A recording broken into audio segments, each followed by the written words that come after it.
अस्सलाम वालेकुम and a very warm welcome. आप देख रहे हैं आज पाकिस्तान और थोड़ी देर कबल आप chief minister of Sindh Syed Murad Shah साहब का जो मीडिया से खिताब था वो सुन रहे थे। यकीनन आज का दिन बहुत ही अहम, क्योंकि शहर कायद से वो खिताब कर रहे थे। और आपको बताते चलें कि आज यकीनन क्योंकि 11 सितंबर है, कायद का यौम वफ़ात भी है। It is very very symbolic for all of us, because अगर हम अपने इर्द गिर्द देखते हैं एक बहुत ही वल्नरेबल कंडीशन में हैं हम, स्पेशली अगर बात की जाए मौसम की। और अब कहा जा रहा है कि ये जो मानसून का स्पेल है ये आहिस्ता आहिस्ता कराची की साहिली पट्टी और सिंध से दूर जा रहा है। लेकिन आज भी हम देखते हैं कि सैकड़ों ऐसे कराचीआइट्स हैं, सिंध के वासी हैं जो इस वक्त मुश्किल का शिकार हैं। तो यकीनन इसी हवाले से बात कर रहे थे। रेस्क्यू ऑपरेशंस आपको बताते चले कि चल रहा है and it was very very compelling. कल मैं बहुत सारा कंटेंट ऑनलाइन जब कंज्यूम कर रही थी, जो जिस तरह रावी का हवाला दिया जा रहा था कि बहुत अरसे बाद आप रावी में उसी तरह पानी को रवा दवा देख रहे हैं जैसे कि हिस्टोरिकली हमें बताया जाता था, यानी बादशाही मस्जिद के सामने से रावी उसी तरह अपनी मंजिल की तरफ गामजन है। इसी तरह कई दफ़ा आपने सुना होगा कि ये जो कल परसों की बारिशें हुई उसमें लियारी नदी और मलीर नदी में तूफ़ानी आई है। लेकिन अगर आप हिस्टोरिकली देखें, दीज वर ऑल्सो रिवर्स।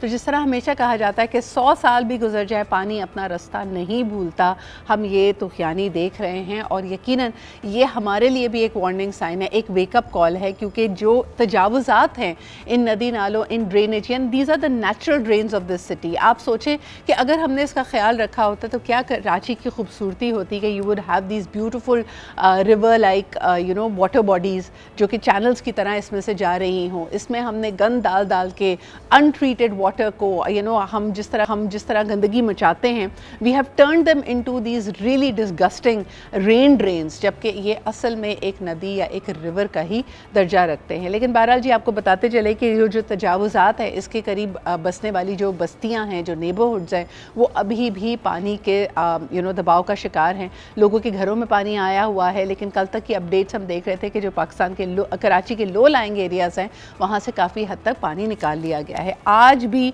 बहुत ही हल्की बारिश मुतवक्के है और आहिस्ता आहिस्ता अब मौसम बेहतरी की तरफ जाएगा। लेकिन बाकी जगहों पे अभी भी फ्लड अलर्ट्स है। पंजाब की सूरत हाल आपके सामने है। आइए ज़रा फ्लड रेस्क्यू 1122 से बात करते हैं, क्योंकि उनका पूरा अमला और टीम सरगर्म रहे हैं, ना सिर्फ कराची और सिंध के ऑपरेशन, मुल्क भर के ऑपरेशन से जो कि रेस्क्यू ऑपरेशन हैं। आपको बताते चलें कि इन्होंने नई इमरजेंसी फैसिलिटीज़ भी सिंध हुकूमत ने कायम की है। नौशेर फ़िरोज़ में, जैकबाबाद में, थरपारकर, खैरपुर, सांगड़, लाड़काना, ठट्टा, सजावल, मटियारी और गोटकी में अभी तक की इतलात के मुताबिक 1,21,000 लोगों को रेस्क्यू कर लिया गया है और इनको कच्चे के इलाके से मूव किया गया है। तकरीबन 14,000 लाइव स्टॉक को, यानी जो माल मवेशी हैं, उनको भी रेस्क्यू किया गया है। हेल्थ सर्विसेज बहुत ज़्यादा अंडर स्ट्रेन है।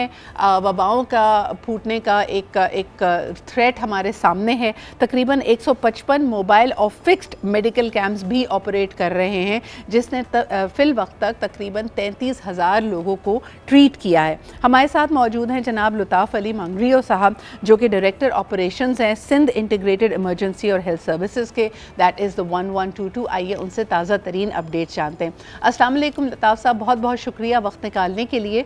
मुझे ये बताइए कि हम देख रहे थे कि रात गए तक ऑपरेशंस हो रहे थे लियारी के, मलीर के और मुलहका इलाकों के, जहां पे सैकड़ों लोग फंसे हुए थे। इस वक्त क्या सूरत हाल है? क्या इनके घरों से, इनके मोहल्लों से पानी का इखराज, उसका निकास यकीनी बनाया जा चुका है? ये लोग इस वक्त कहाँ मौजूद हैं? जी अस्सलाम वालेकुम सिद्रा, बहुत शुक्रिया फॉर दिस कॉल। आपने इंट्रोडक्शन में जैसे बताया कि ये जो मलीर नदी और लियारी नदी जो थी वो नेचुरल एक दरिया था, अब वो ड्रेन बन गया है हमारा। और उसके अंदर एक बड़ी आबादी अंदर आके बैठ गई है। ये मलीर और लियारी से लेकर आप पहाड़ी इलाके तक, जहाँ से अंडस शुरू होता है, वहाँ तक जाएं तो दरिया के अंदर रहते हैं।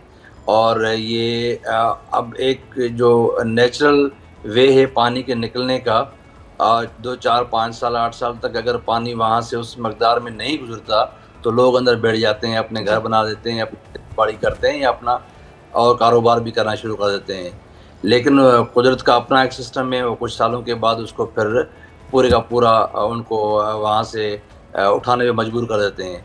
सो आपने देखा पंजाब के अंदर, रावी के अंदर, ऊपर पहाड़ के ऊपर आपने जब देखा ये गिलगित बल्तिस्तान और कश्मीर के काफ़ी जगहों पे हमने जो आबादी अंदर आ गई थी, जो बिज़नेस शुरू किया था, वो सारे सारा बह गए। वो इसलिए बहता है कि लोग कच्चे की आबादी में दरिया के अंदर आ जाते हैं। सो इसी तरह सिंध के अंदर भी सेम सूरत हाल है। कश्मीर से लेकर कराची तक लोग दरिया के अंदर जाके रहना शुरू कर देते हैं। अब इस वक्त जो फ्लड है वो फ्लड दरिया के जो प्रोटेक्शन वाल है उसके अंदर है, बाहर नहीं है।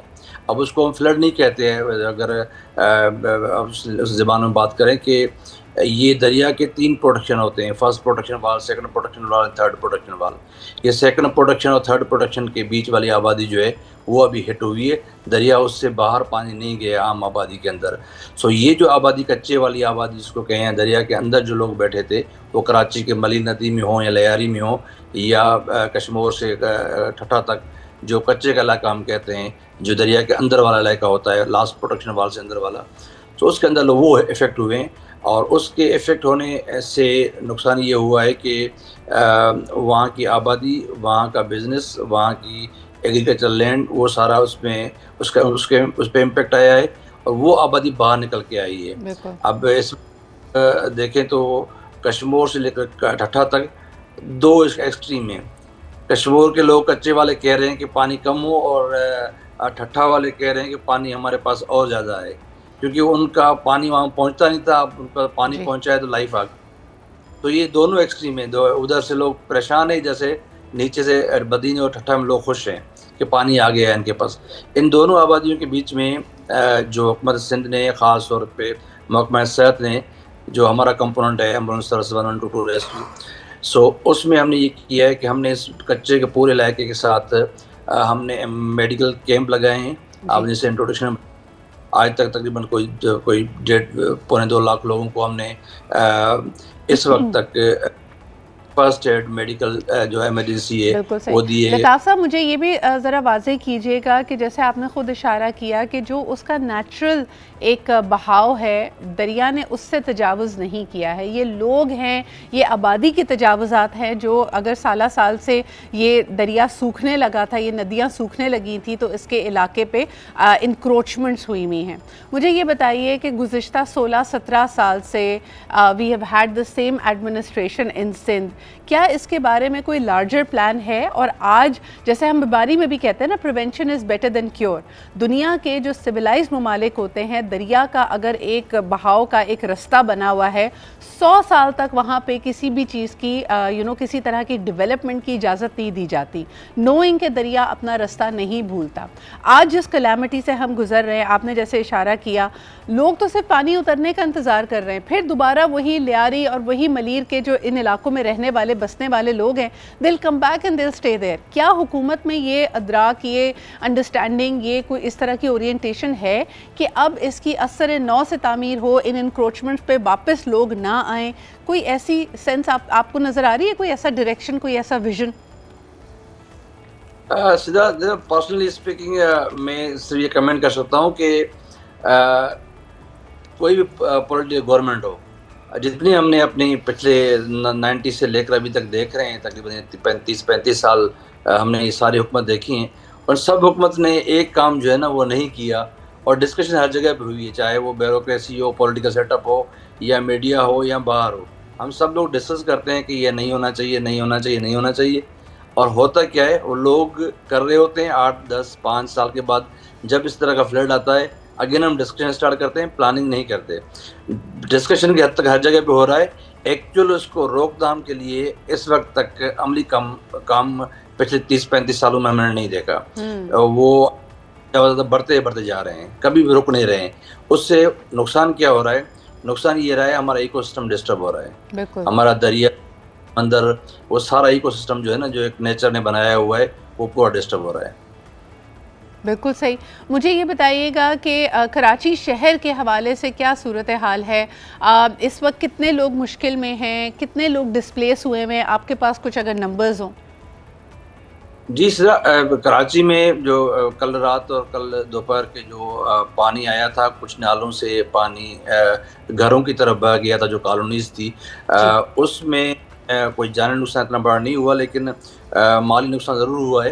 और हमने अपना रेस्क्यू ऑपरेशन भी वहाँ पे किया है, बहुत से लोगों को पानी निकालने की कोशिश की है। आज सुबह तक जो रिपोर्ट थी उसमें कोई ऐसी कोई कॉलोनी नहीं थी जहाँ पे ज़्यादा पानी भरा हो और लोग डिस्टर्ब हों, लेकिन जो पानी एक दफ़ा आया मुख्तलिफ नालों की वजह से और वो बह गया, लोगों को इफ़ेक्ट कर गया। काफ़ी जो कॉलोनीज़ थी कराची की उनको इफ़ेक्ट किया था, लेकिन इस वक्त सूरत ऐसी नहीं है कि जहाँ पे लोग बिल्कुल फंसे हुए हों और पानी घरों के अंदर खड़ा हुआ हो। सर, कॉजवे के बारे में क्या कहेंगे? कल से खबरें काफ़ी गर्दिश करी थी, यकीनन सबने वो मनाजिर अपने मोबाइल फ़ोन पे देखा जब शाहराह भुट्टो का, जो अभी बिल्कुल ही मेरे ख्याल में एक बहुत ही नया प्रोजेक्ट है, और कल उसने देखा कि किस तरह पानी की जो लहरें थी उसको तोड़ती हुई, उसको डैमेज करती हुई आगे जा रही थी। इसके हवाले से खबरें गर्दिश कर रही थी कि इसके इंजीनियर्स को, इसकी टीम को तलब किया गया है, उनसे जवाब तलबी की गई है कि what were the flaws in the design, because एक तरफ से अगर हम देखें बेशक तुग़यानी ज़्यादा थी लेकिन अननेचुरल भी नहीं थी, और this being a new construction should have been able to withstand it. इसके बारे में आपके पास कुछ अपडेट्स अगर हों? इस तरह मुझे एक्चुअली नहीं अंदाज़ा कि इसके डिज़ाइन में कोई फॉल्ट था या पानी का बहाव उस तरफ ज़्यादा गया हुआ है। मुझे इसका लैंडस्केप ज़्यादा इतना नहीं इल्म, लेकिन ये है कि ये कट दे के पानी को आगे छोड़ा गया है और ये टूटा नहीं है।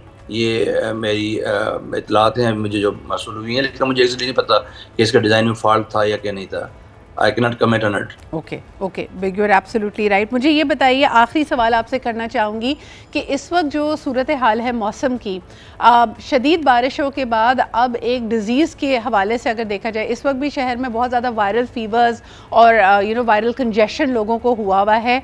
इसके लिए क्या तैयारी है हमारी? Because this could be the possible next phase of it, कि बहुत सारी वबाई अमराज फैलने का ख़दशा होता है। इसके लिए हमारी क्या तैयारी है सर?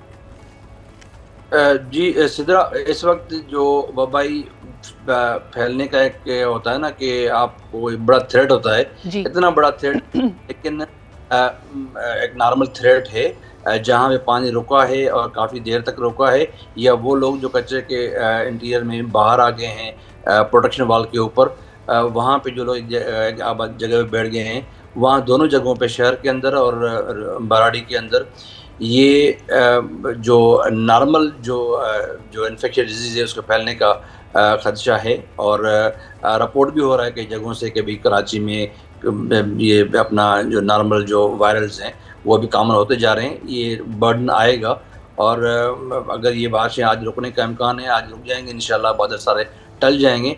तो अगर सूरज निकल आता है और हफ्ता तक सूरज रहता है तो ये वबाई बीमारियाँ क्लोज हो जाएंगी और साथ साथ इमरजेंसी हमारी चलती रहेंगी। ठीक है जी, बहुत बहुत शुक्रिया हमारे साथ मौजूद होने के लिए। लेते हैं जी हम छोटा सा ब्रेक।